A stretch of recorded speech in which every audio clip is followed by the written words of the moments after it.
Hey guys, Zelonius here. Welcome to another video on the channel. In today's video, we are going to be talking about 5 mistakes that are probably holding you back on FIFA 23, FIFA in general, and that a lot of you keep making. Now, they might not all apply to you, none of them might apply to you, but it's a good reminder anyway. And from my experience of coaching 600 people now over the last 6 FIFAs, of just seeing how people play, seeing people's teams, seeing what people say to me. These are very common mistakes that probably shouldn't be happening, but a lot of people do. And when I've played on people's accounts, this first one's one that always surprises me, is people's settings. Now, settings are very simple. I'll show you mine. So you can see on mine, the what you call it, competitive master switch doesn't matter if it's on or off, because online it's always going to make you use it anyway. But the rest of it, these are what matter. I'm not going to go through all of my settings. You can see these on my actual controller and camera settings video. However, they're all fine. I check every so often to make sure that they haven't reset. That might be worth doing for you. But a lot of people have settings on here that are very just stupid, basically, going to hold them back. One of the common ones I see is auto switching move assistant, which is recommended as high. Just set to that. The ones that EA recommend are definitely not always the right ones. If you're not sure about the best settings, do type in Zelonius camera controller settings, and it'll show you a detailed video where I explain them all. Maybe you don't understand how some of them work. I explain them and show the ones I use and why. Another setting that's very common that I think's one that people should be using is this one, indicator. I have it on indicator or player name and indicator. It doesn't really matter, but for me, when I've got it on player name, that means that the name above a player's head will say their name. Whereas a lot of people have it as the PlayStation name or the Xbox name. That's stupid, because in reality, how does that actually improve or help you? Or you may as well have it as large as well to see it a bit easier. But the thing is that when it's not on and you see a username, that could be distracting. And as more people get weird cards that you might not recognize the look of them instantly, being able to quickly see who's on the ball rather than have to look at the bottom of the screen is going to be very helpful. Okay, now let's get into some more ultimate team club management type of things. Come on, let's load in. Pretty crap team of the season. I think the team of the season cards have been really good this year. Are you sick of getting out teamed on FIFA? Want more coins to build that God squad you've always been dreaming of? Check out utnice.com, the best place to buy coins for FIFA 23. They're simple, easy to use. Use code ZEL at checkout for a 5% discount. Check out utnice.com today. Okay, so it is about not having a plan B. I'm not thinking of the rapper, I'm thinking about your tactics. Here, I have 4 different tactics. The balanced one that I start on is literally just for chemistry. So I have a tactic that is used at the start of a game. That is the one that is under defensive. I have a tactic to switch to if I go a goal or 2 behind kind of early on and I want to up the aggression a bit.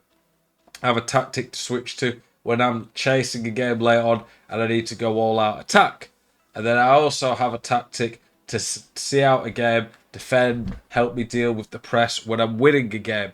It is absolutely vital to have all these different options at your disposal. So many people just play the game with one tactic, win or lose. They don't change it up. They just don't think about it, and they end up losing games that they just shouldn't have. Or they might be a goal down and just never have a chance to come back into it because someone time waste. One thing that I regularly see is people pause it to make changes in terms of to the tactics. You should have these tactics already set up. You do not need more than 4 tactics. One to play most of the game in, one to chase the game but not all out, one to go all out attack, one to see out a game. That's all you need. If you want full custom tactics set up, go check out my latest tactics video where I explain all my options on there. But it's really important to do that. So many people don't, and it's just really going to hold you back. And a lot of time people lose games that they just shouldn't simply because they don't have an alternate option to their plan A. The third one is no super subs. Now, no super subs is not that big a deal in Rivals. It is probably earlier in the game when you've got less stamina. But if we look through some of my players here, Kaka will probably have one of the lower ones. He's got 90 stamina, 99 stamina, 99 stamina, 96, 99. And defenders, it doesn't really matter much because the defenders are going to not, centre-backs anyway, they're not going to lose the stamina too much, but 99. All my outfield by Capdevere were 80 plus. Not 80 plus, 90 plus. So everyone at this point in the game has pretty cracked stamina. So you are not going to notice it as much now over a 90-minute game. Earlier in the year, though, where a lot of players have between 70 to 80, you are going to notice it more. So it's definitely a relevant thing all year round. However, in champs, especially if you've had to press and try to chase a game, come extra time, even then, players are still going to start to get lower on stamina. So having super subs at your disposal is going to be big. For me, I've got Rooney at the moment. He normally plays instead of R9 though. I was using Ozil and Di Maria for a while. Tammy Abraham, shame they didn't win. It'd have been a ridiculous card if Real Madrid won. But I have lots of good super subs available. I have a defender, I have two midfielders, and a couple of attackers.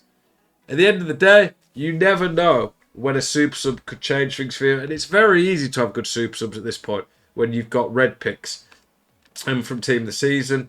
And a lot of people honestly don't utilise them properly. Have an idea of exactly when you know you'll use them.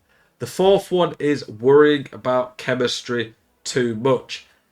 Early on in FIFA, this new chemistry system really hindered you if you didn't have the full chem because players needed the boost. However, if you look at someone like Saka, it's not really hindering because he's not needing that much of a pace boost and his card's already so juiced up anyway.